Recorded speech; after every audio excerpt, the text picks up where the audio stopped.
Selon les Nations Unies, avec la croissance démographique et le développement qui sont attendus dans les 30 prochaines années, à l'horizon 2050, 2,4 milliards de personnes en plus utiliseront les ressources naturelles qui s'avèrent être épuisables. Pour l'organisation, il est donc nécessaire de s'interroger sur la manière de subvenir aux besoins croissants de la population sans pour autant accroître l'impact du secteur minier sur l'environnement.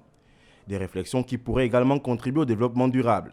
Une aubaine pour le ministère gabonais des Mines, du Pétrole et du Gaz, organisateur de cette formation à l'endroit des collaborateurs. Cette formation a pour objectif principal de mettre à disposition de ces praticiens-là des outils nécessaires pour pouvoir participer ou influencer une décision au moment opportun. Approche théorique et conceptuelle, cadre juridique du développement durable était au menu des échanges lors de cette première journée. Ça tourne autour du développement durable. Nous avons commencé par les notions de développement durable, c'est-à-dire qu'on a fait un peu d'historique d'abord.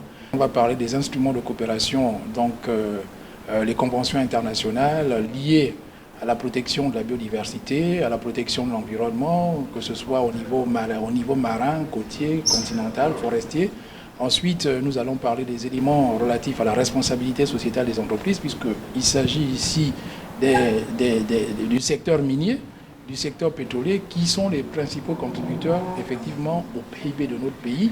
Donc il est souhaitable aussi de voir comment ces secteurs peuvent accompagner le développement local en République gabonaise. La deuxième journée, quant à elle, sera consacrée aux enjeux des activités pétrolières et minières face à la préservation de la biodiversité, alors que la question du changement climatique est une priorité pour les autorités gabonaises.